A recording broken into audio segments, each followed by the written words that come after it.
Hi everybody, my name's Taylor and I am the Youth Employment Program Coordinator at the Ground Level Youth Center, and in this week's video we are going to be talking about verbal and nonverbal communication. As usual, somewhere in this video I'm going to be asking a question. If you answer the question either in the comments or by messaging our page, I will put you in a draw to win a prize, and the prize for this week is some Beats headphones, so make sure you watch and answer the question. So let's get started. Okay, so we're going to be talking about verbal and nonverbal communication, specifically in the workplace. So what is verbal and nonverbal communication? These are the two main ways that we communicate things to others. Verbal is what most people know. So right now what I'm doing is verbal communication. I'm talking, it's my words, my voice, the tone in my voice, and any pauses or any ums or ahs or anything like that when I speak.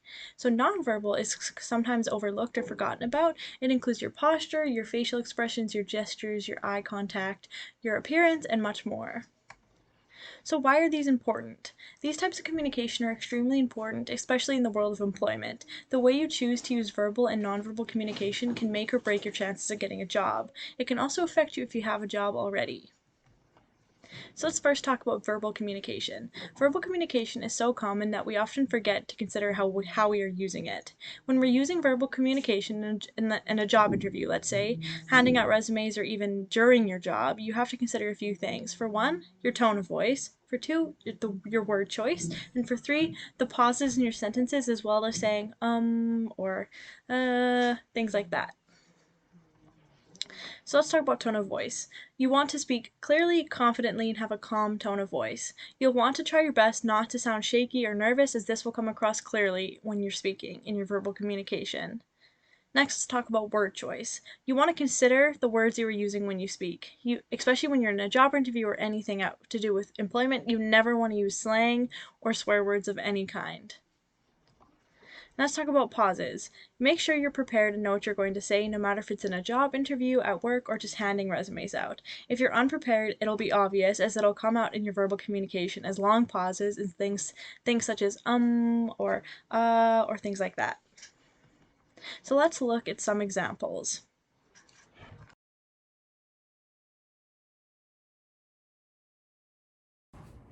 Oh, hi.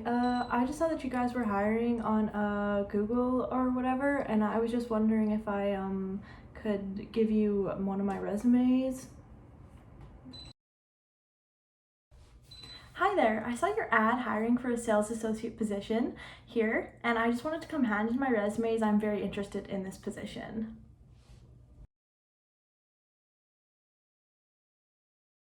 Hi, how can I help you today? Hi there, how are you today? What can I do for ya? Okay, now let's talk about the examples that we just saw. As you can see, the first video in each of those examples showcases poor verbal communication.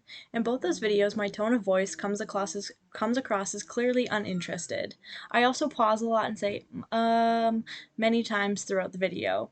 Similarly, I also say whatever in the first video, which also clearly shows I'm uninterested and is quite unprofessional.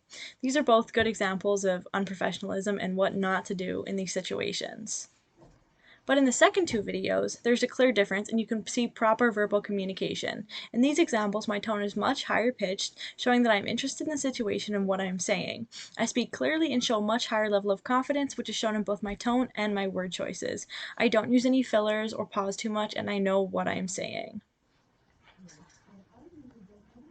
Next, let's talk about nonverbal communication.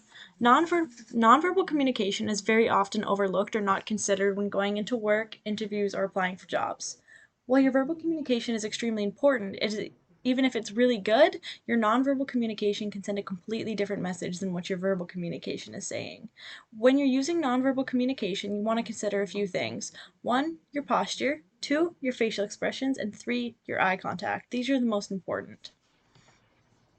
Let's start with posture. Your posture can communicate interest or disinterest depending on how you choose to convey it. Good posture includes having your shoulders back, your head or your chin up, and your arms not crossed, because having your arms crossed conveys a disinterest in what you're doing.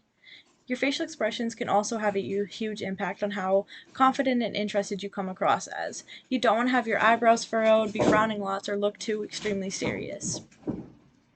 Next, let's talk about eye contact. No matter what you're doing, eye contact is extremely important. You want to make sure you're always maintaining a steady level of eye contact with the person you're interacting with. It shows you're paying attention, you're engaged in the situation, and it shows a good level of comfortability as well in the situation. Let's look at some more examples of nonverbal communication now.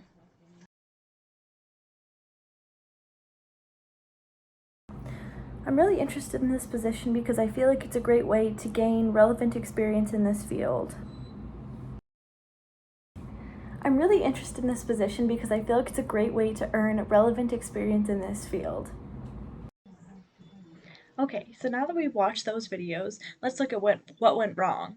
In both those videos, I'm saying the exact same thing. The verbal communication is the same. However, when you look at my nonverbal communication in the first video, you can see that I have poor posture, I'm not making eye contact, I do not smile, and I look very uncomfortable.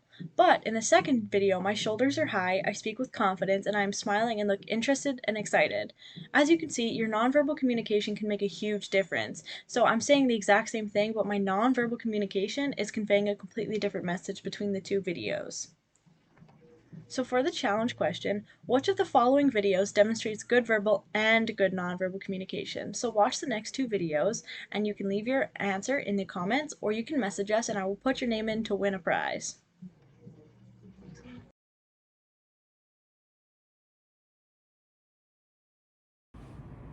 Hi there, I'm here for a job interview.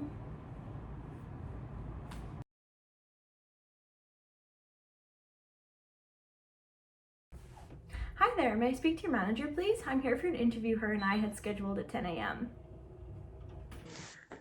Okay, so now that we've watched that video, you can send in your answers for a chance to win an awesome prize, and that is it for me. I will see you guys next week.